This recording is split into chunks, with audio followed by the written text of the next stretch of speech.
Assalamualaikum warahmatullahi wabarakatuh. Perkenalkan, nama saya Indra Maulana. Saya dari Prodi Biologi Fakultas Sains dan Teknologi UIN Anari, Banda Aceh. Di kali ini saya akan membuat sebuah video yang bertujuan untuk memenuhi tugas mata kuliah biolaut dengan dosen pembimbing Bapak Ilham Zulfahmi MSI. Video kali ini merangkum tentang materi dari webinar yang telah dilaksanakan oleh Universitas Diponegoro atau Undip pada tanggal 8 Oktober 2020 dengan judul Dinamika Alindo dan Upwelling di Perairan Indonesia. Yang pertama akan dibahas yaitu tentang video dari Bapak Anindya Wirasatria dengan judul Variabilitas Upwelling di Perairan Indonesia. Apa sih itu pengertian dari upwelling? Upwelling adalah kenaikan massa air dari kolom air yang lebih dalam menuju ke permukaan. Jadi, kenaikan massa air ini akan membawa air yang lebih dingin dari bawah yang akan mendinginkan surface dan membawa massa air yang kaya akan nutrien, di mana massa air ini akan membuat permukaan menjadi favorable, dan hal ini sangat disukai oleh para plankton dan juga pertumbuhan para plankton. Selanjutnya itu, bagaimana sih proses upwelling ini bisa terjadi? Proses ini bisa terjadi karena adanya peran angin ataupun juga disebut dengan teori Ekman atau transport Ekman. Di belah bumi utara, jika angin bertiup di suatu perairan, air di bawah akan bergerak. Namun, gerakannya tidak mengikuti gerak angin. Ini dikarenakan adanya rotasi bumi, maka air akan dibelokkan 45 derajat dari arah angin. Resultan dari teori Ekman ini adalah dari permukaan hingga dasar sampai pembelokan 90 derajat ke arah kanan. Akan tetapi, jika ada angin yang bertiup di atas suhu perairan selatan, maka akan dibelokkan 90 derajat ke arah kiri.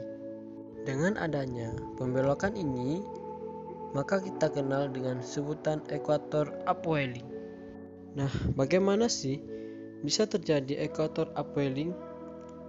Ekuator upwelling ini bisa terjadi karena adanya angin pasat.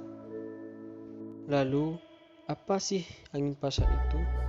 Angin pasat adalah angin yang bertiup tetap sepanjang tahun dari daerah substrat menuju daerah ekuator. Pada saat terjadinya ekuator upwelling ini, di mana akan ada masanya air akan dibelokkan menjauhi ekuator ini. Jadi, ketika massa air ini menjauhi ekuator di angin dua arah, maka terjadinya kekosongan massa air pada ekuator ini, sehingga air yang akan ada di bawah akan naik ke permukaan, di mana hal ini untuk mengembangkan massa air di atas permukaan ekuator tersebut. Selanjutnya ada coastal upwelling. Coastal upwelling terjadi karena adanya angin dan adanya batas daratan seperti pantai, sehingga jika ada angin akan dibelokkan menjauhi pantai sehingga terjadi kekosongan massa air di pantai. Kekosongan massa air ini akan digantikan oleh massa air di bawahnya, maka timbullah coastal upwelling.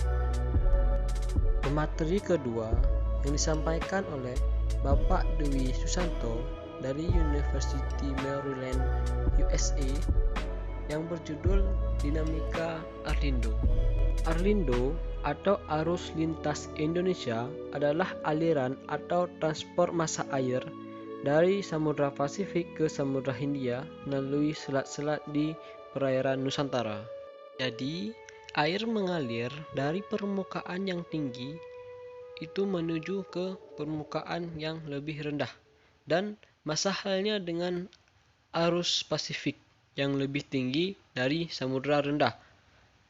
Alindo dapat kita lihat dari segi suhu dan salinitasnya. Kalau secara global, Arlindo ini mempunyai peranan penting untuk mengetahui distribusi panas dan juga sirkulasi laut.